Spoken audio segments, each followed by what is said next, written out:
because I have ankylosing spondylitis, my strength training routines are a little unconventional. I like to add in mobility, movement with the strength training to help loosen up, work on range of motion, work on flexibility, while strength training to help support the body, support upright posture. So I like to put it all together. My workouts are a little shorter. I don't like to do really long strength training workouts because, again, a lot of us are dealing with that stiffness and tightness, that fatigue, and I want to be a little more consistent with my routines instead of just doing a long workout once in a while. I just want to do shorter workouts that I know are going to fuel my body, energize my body, help me loosen up so I'm better off for that day. I'm a little more functional that day, but at the same time, I'm building on strength in a nice, safe way. So let me show you what I do.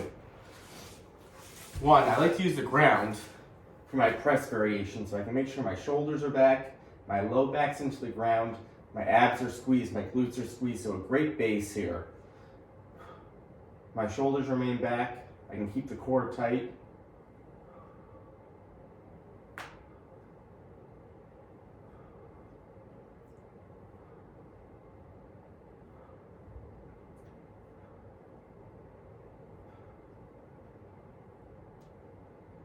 So for beginners, or someone who's just trying to start out a new routine with ankylosing spondylitis, a support system is a great way to work on strength in a safe way. So if it's uncomfortable to be on the ground, you can use machines at the gym where you can get your back into. You can do different press variations, working on your back being flush against the machine, abs tight, engaging the abs, engaging the core. So that's a great way to start. So two, I like to add in mobility into my routine. Downward dog, shooting the hips back.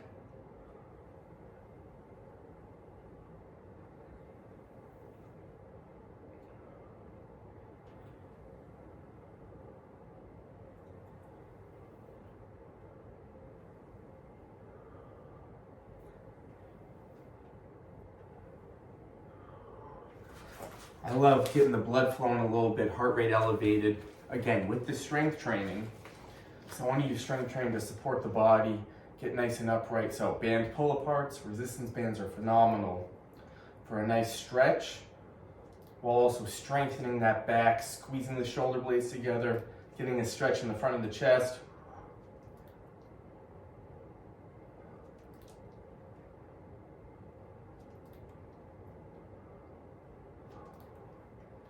All right, now I'm going to go to body weight strength with a little bit of touch of mobility because we're working on the bird dog. Pulling my belly button in, my back's nice and flat, supported, right arm, left leg, trying to keep my abs drawn in here, glutes squeezed.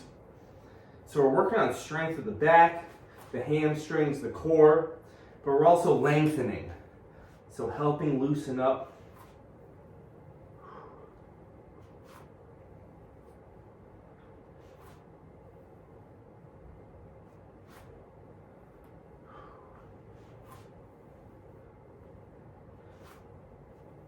All right, so again, you want to rest a little bit between sets. This is just my routine. What I like to do, I just want to show this as an example. I'm going to go back to the start. While the heart rate's elevated a little bit, back into the ground, I can concentrate on the core, abs squeeze, low back in, controlled.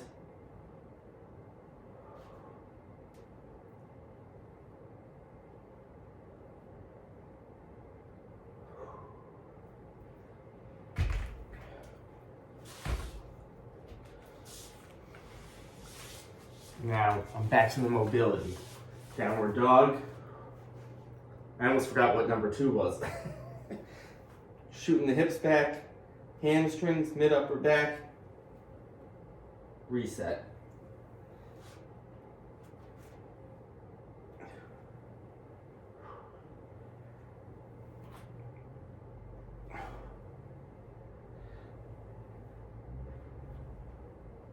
Excellent. So, check this out, back to the band pull apart, nice and long, squeezing the shoulder blades together in the back.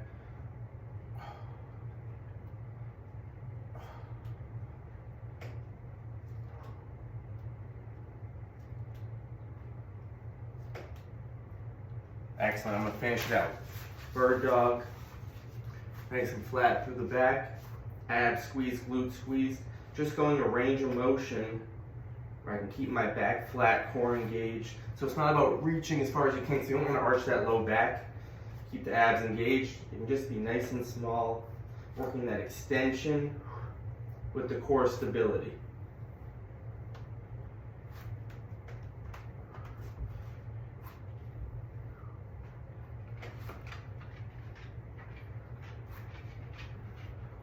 Excellent. So I just want to show that as an example, some of the things I think about when I'm strength training. Movement, mobility with the strength training to, again, support the body, support upright posture, but also loosening up, working on flexibility. And I like putting it together because I think the body does very well when we're moving, when the heart rate's elevated a little bit, when the joints are moving in a safe manner with the strength training. And again, for strength training, I really like to use support systems, using the ground, using machines, especially at first, just so it's really safe, joint friendly. But there's so many different ways to put together a good routine. Everyone's going to be completely different, but I just want to show this because I had to, again, go outside the box a little bit, think of different ways, because I still wanted to strength train, but just doing weights, traditional bench press or traditional strength training can be too much because, again, we're also trying to loosen up, we're trying to feel better. So I found that putting it all together, I've really benefited from. And again, shorter duration, so you're more consistent, it's more sustainable. And again, I don't like to be too sore after I work out.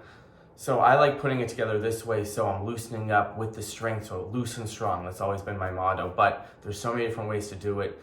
Start thinking about different ways you can put together routines. I want to hear from you guys. What type of strength training routines are you doing? Are you combining a good warm-up with strength training? I didn't do a warm-up today, but generally I'll do a good warm-up. I just wanted to show a little shorter set here and just give people an idea of something to think about. But are you putting together strength training with mobility, with movement? Are you running? Are you doing strength training after running? Or really anything? Fitness, to me, there's so many different ways to utilize fitness and exercise for ankylosing spondylitis.